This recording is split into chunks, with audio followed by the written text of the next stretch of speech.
الحمد لله وكفى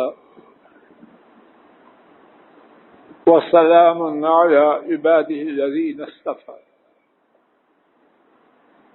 موسم کی شدت کے باوجود رمضان مبارک کے دن اس طرح گزر رہے ہیں جیسے کل ہی روزوں کی ابتدا ہوئی۔ کل اس وقت رمضان مبارک کا آخری دھاکہ شروع ہو رہا ہے۔ ایسی 10 راتیں اللہ تعالی نے بنائی ہی نہیں۔ ان راتوں میں ایک رات ایسی ہے کہ اس ایک رات کی عبادت سارے زمانے کی عبادت، کہ اس زمانے سے راتوں کو خارج کر دیا جائے تو اس ایک رات کی عبادت سارے زمانے میں کی ہوئی عبادت سے اعلیٰ۔ کتنی اعلیٰ ہے علام الغیوب رب ہی جانے۔ اسی رات کو پانے کے لیے اور اللہ تعالی کی بندگی خوب سیر ہو کے کرنے کے لیے ہمارے نبی کریم صلی اللہ علیہ وسلم نے 10 یا 9 دن کا ایک کورس دیا ہے۔ لوگوں نے کیا کچھ بنا رکھا ہے، ان کی حیثیت کیا ہے جو حیثیت ان کے بنانے والوں کی ہے، اور یہ کورس جنہوں نے دیا ہے اس کی حیثیت کیا ہے کہ پوری مخلوق میں اللہ نے ان ایسا کوئی بنایا ہی نہیں، تو ان ایسا تربیت اور تزکیہ کا پروگرام ان ایسا کون دے سکتا ہے؟ اس پروگرام کا نام کتاب و سنت کی اصطلاح میں اعتکاف۔ آج کی گفتگو میں انتہائی اختصار سے اسی اعتکاف کے حوالے سے چند باتیں شمار کر کے عرض کرنے کا ارادہ لے کے آیا ہوں۔ اللہ میری آپ کی نیت اور نیت کے بعد عمل اپنی رضا والا بنا دے۔ جو باتیں عرض کروں اگر دلیل عرض نہ کر سکوں تو بعد میں جو حضرات و خواتین چاہیں اس کی دلیل دریافت فرما سکتے ہیں۔ پہلی بات، اعتکاف نام ہے کسی شخص کا مسجد میں مخصوص آداب کی پابندی کرتے ہوئے بیٹھنا، اور یہ تعریف حافظ ابن حجر نے اپنی عظیم کتاب فتح الباری میں اعتکاف کی ہے۔ نمبر 2، اعتکاف سب مسجدوں میں جائز ہے۔ بیت الحرام میں، مسجد نبوی میں، مسجد اقصی میں، اور وہ تمام مساجد جن میں 5 نمازیں اور جمعہ ہوتا ہے ان تمام میں اعتکاف کا کرنا درست ہے۔ نمبر 3، اعتکاف مردوں کے ساتھ خواتین کے لیے بھی ہے، اور نوٹ فرما لیجیے اگرچہ اس میں حضرات علماء نے مختلف آراء ذکر کی ہیں، لیکن جو بات نبی کریم صلی اللہ علیہ وسلم کی سنت سے ثابت ہے کہ خواتین کا اعتکاف بھی مسجد میں ہے۔ توجہ فرمائیے، اعتکاف کمپلسری نہیں، آپشنل ہے۔ اگر حالات خواتین کے مسجد میں بیٹھنے کے لیے نہیں تو نہ بیٹھے، لیکن یہ تو نہیں کہ اعتکاف کی جگہ کو بدل دے۔ اگر مسجد میں فتنہ ہے، اور عام طور پر فتنہ ہے، اور ضروری ہے ہر مسجد والے دیکھا دیکھی خواتین کے اعتکاف کی اجازت نہ دیں، بہت بڑی ذمہ داری ہے۔ اور جہاں لوگ دیکھیں کہ فتنہ سے خالی معاملہ ہے، وہاں خواتین اعتکاف بیٹھیں۔ اگر ایسی صورت میسر نہ ہو، خواتین اپنے گھروں میں اللہ کی عبادت کریں، لیکن اسے اعتکاف کا نام نہ دیں۔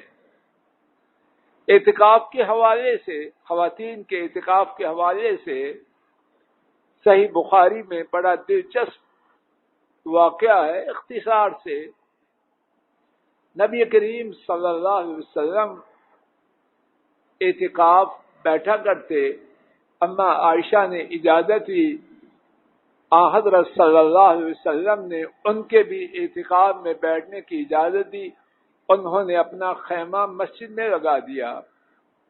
اما حفصہ ایک دوسری بیوی، انہوں نے اما عائشہ سے کہا میرے لیے بھی اجازت دے دو۔ اما عائشہ نے ان کے لیے بھی نبی کریم صلی اللہ علیہ وسلم سے اجازت لی، اجازت مل گئی، ان کا بھی خیمہ لگ گیا، 3 خیمے ہو گئے۔ اما زینب تیسری بیوی، بڑی زوردار، انہوں نے دیکھا عائشہ اور حفصہ نے نبی پاک صلی اللہ علیہ وسلم کے ساتھ اپنے اپنے خیمے لگوائے، انہوں نے بغیر پوچھے ہی اپنا خیمہ مسجد میں لگوا دیا۔ نبی کریم صلی اللہ علیہ وسلم نے فجر کے بعد دیکھا 1 2 3 4 خیمے، ایک آپ کا، ایک اما عائشہ کا، ایک اما حفصہ کا، ایک اما زینب کا۔ آپ نے فرمایا انہوں نے نیکی کا کوئی ارادہ کیا ہے؟ یہ تو مقابلہ، کمپٹیشن شروع ہو گیا ہے کہ خاوند کو اس کے بعد میں کچھ نہیں کہہ سکتا، یعنی بس یہ تو کمپٹیشن شروع ہو گیا۔ آپ نے کہا چاروں ہی کھیڑ دو، خود بھی اعتکاف نہ بیٹھے اور ان کے خیمے بھی اٹھوا دیے، اور پھر رمضان کے بعد شوال میں اپنا اعتکاف بیٹھے۔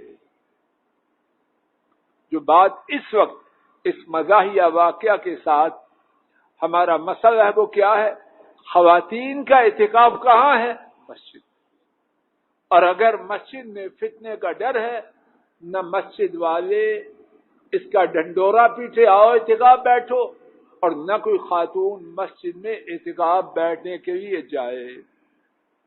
چوتھی بات، کوئی خاتون، توجہ فرمائیے، خامن کی اجازت کے بغیر اور غیر شادی شدہ عورت اپنے باپ اور باپ کی عدم موجودگی میں اپنے سرپرست کی اجازت کے بغیر اعتکاف نہیں بیٹھ سکتی۔ اللہ اکبر۔ اللہ مجھے، آپ کو، ہماری بیٹیوں بہنوں کو، خواتین کو ہدایت دے دے۔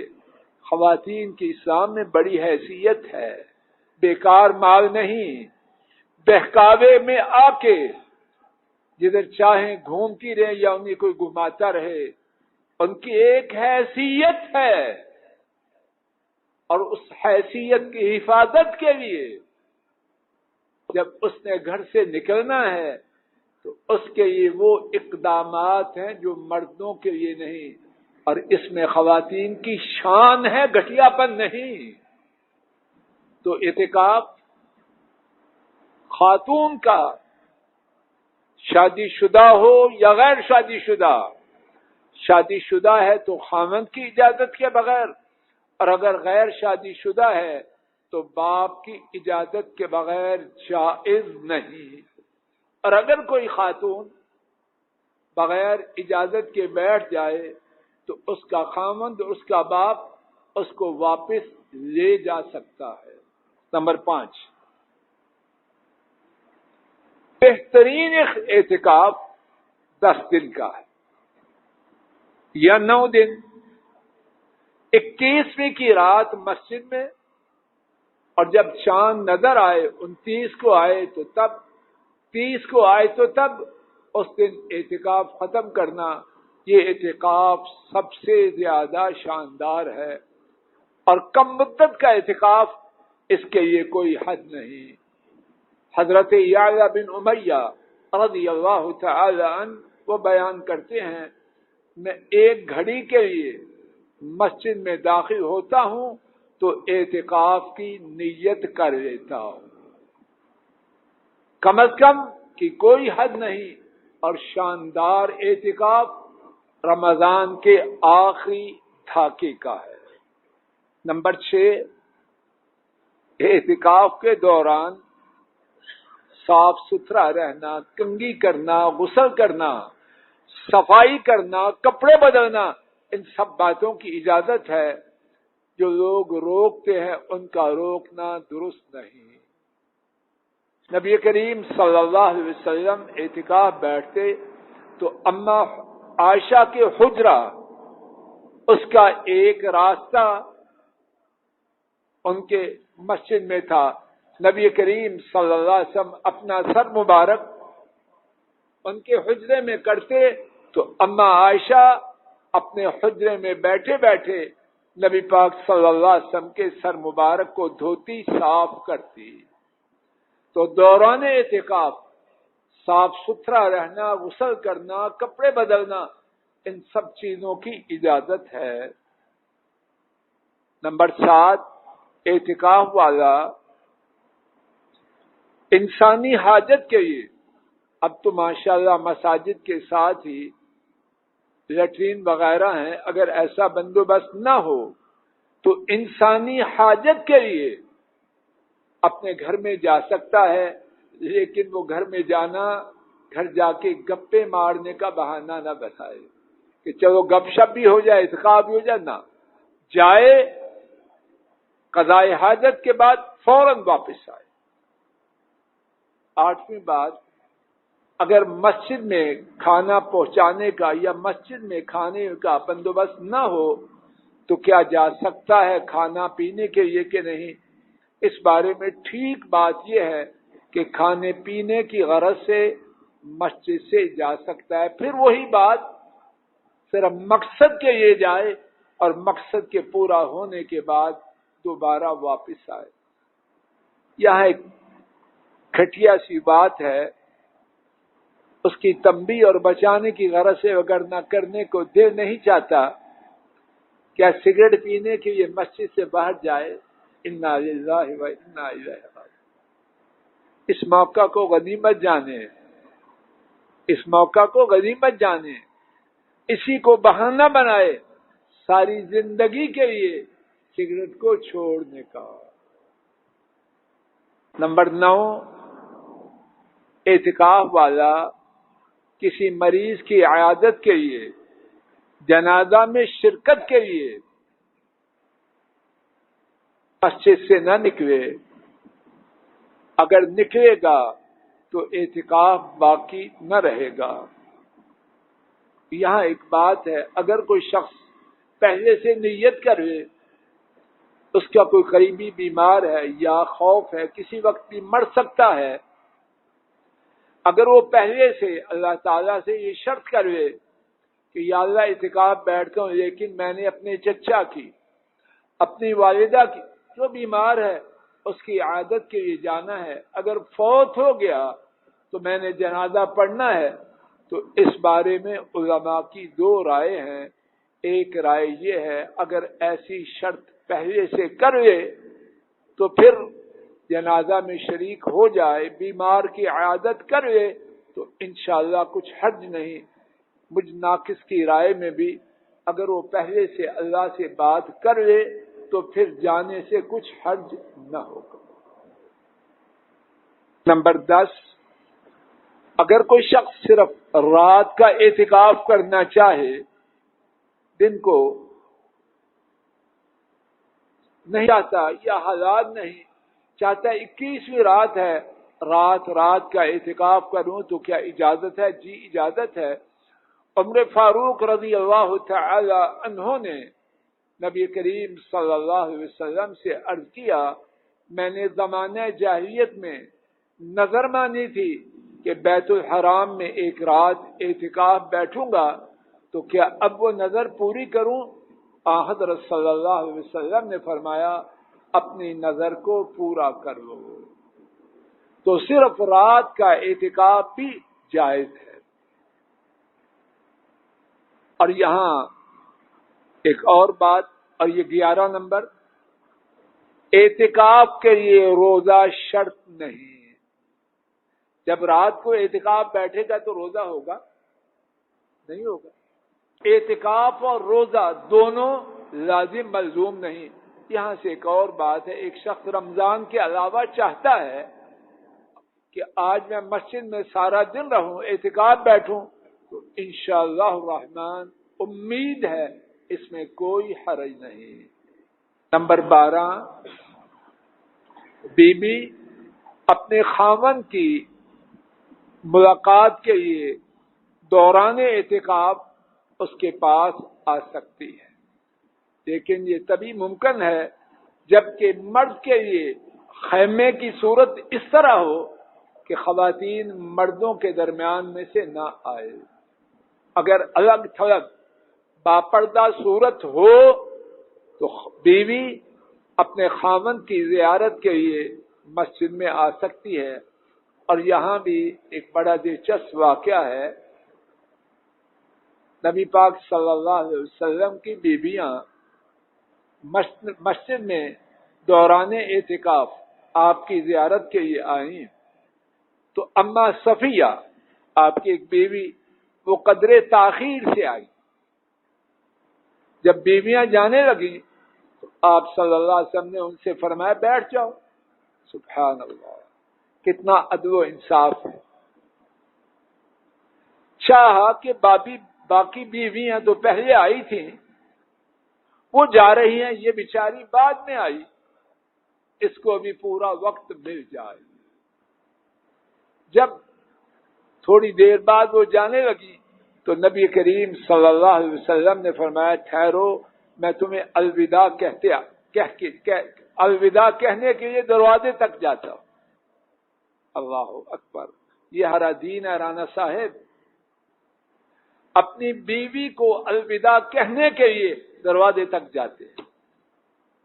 اب وہاں کیا ہوتا ہے، دوست انصاری گزرتے ہیں، نبی کریم صلی اللہ علیہ وسلم کو سلام عرض کرتے ہیں، دیکھتے ہیں آپ کے ساتھ ایک خاتون ہے، تیزی سے گزرتے ہیں۔ آپ نے فرمایا واپس آؤ، فرمایا یہ میری بیوی صفیہ ہے۔ اللہ اکبر، انہوں نے عرض کیا سبحان اللہ، یہ آپ کیا کہہ رہے ہیں؟ 2-3 منٹ کی اجازت دیتے ہیں، وقت ہو چکا ہے۔ فرمایا یہ میری بیوی صفیہ ہے۔ معاذ اللہ، آپ نے سبحان اللہ کیا کہا؟ آپ نے فرمایا سنو، شیطان انسان کے جسم میں اس طرح گردش کرتا ہے جس طرح خون کرتا ہے۔ کیا مطلب؟ خدشہ تھا کہ اگر شیطان تمہارے دلوں میں کوئی وسوسہ ڈال دے تو بات کہاں سے کہاں پہنچ جائے۔ تو یہاں ایک سے زیادہ باتیں، ایک یہ ہے کہ اگر کہیں ایسی صورت ہو جائے کہ انسان تہمت کی زد میں آنے کے دائرے میں آ جائے، اپنی وضاحت کرے، اور اس میں کوئی کمزوری نہیں، نبی کریم صلی اللہ علیہ وسلم کر رہے۔ 13ویں بات، اگر کسی خاتون کو بیماری کے دنوں کے بعد خون آنے کی بیماری ہو تو وہ بھی اعتکاف بیٹھ سکتی ہے۔ نبی کریم صلی اللہ علیہ وسلم کی ایک بیوی ام سلمہ، ان کو یہ بیماری تھی، وہ اعتکاف بیٹھی، اور اس قدر بیماری کی شدت تھی کہ نیچے بڑا برتن رکھنا پڑتا تاکہ اگر خون گرے تو اس میں گرے، مسجد میں نہ گرے۔ آخری بات، اعتکاف میں جس نے 10 دن کا اعتکاف کرنا ہو، وہ 21ویں رات سے پہلے جو نماز مغرب ہے وہ آ کے مسجد میں پڑھے اور اپنے خیمے میں فجر کی نماز پڑھ کر داخل ہو۔ مغرب کی نماز کیوں پڑھے؟ توجہ فرمائیے، ہم نے اتوار کے دن شب قدر کا جو درس اللہ کی توفیق سے دیا، اس میں ایک بات کی دوہرا کی تاکید کی گئی۔ وہ کیا بات ہے کہ لیلۃ القدر جو رات ہے اس کا آغاز کب سے ہے؟ زور سے بولے، مغرب کی اذان، ضائع نہیں کرنا یہ وقت۔ سب سے آسان وقت ہے مغرب کے بعد کا۔ اب جو رات گزرتی ہے سستی آتی ہے۔ اب دیکھیے اعتکاف والا مسجد میں کب آئے؟ بولو نا، مغرب سے تاکہ کچھ پتا تو نہیں کہ 21ویں رات ہی شب قدر ہے، تو اس کو شب قدر پوری کی پوری مل جائے۔ اللہ تعالیٰ اپنے فضل و کرم سے مجھے آپ کو اچھے اچھے اعمال کی توفیق عطا فرمائے اور لیلۃ القدر ہم سب کے نصیب میں فرمائے۔ وآخر دعوانا عن الحمد للہ رب العالمین۔ میں آپ سے 2 چھٹیاں لیتا ہوں، کل اور پرسوں انشاءاللہ حافظ صاحب درس دیں گے، 2 دن بعد اللہ کی توفیق سے پھر آپ کی خدمت میں حاضر ہوں۔ ڈاکٹر صاحب کوئی سوال کر رہے ہیں؟ آسان سا سوال کرنا۔ اچھا، باقی ساتھیوں کی خیر چاہتے ہیں جی۔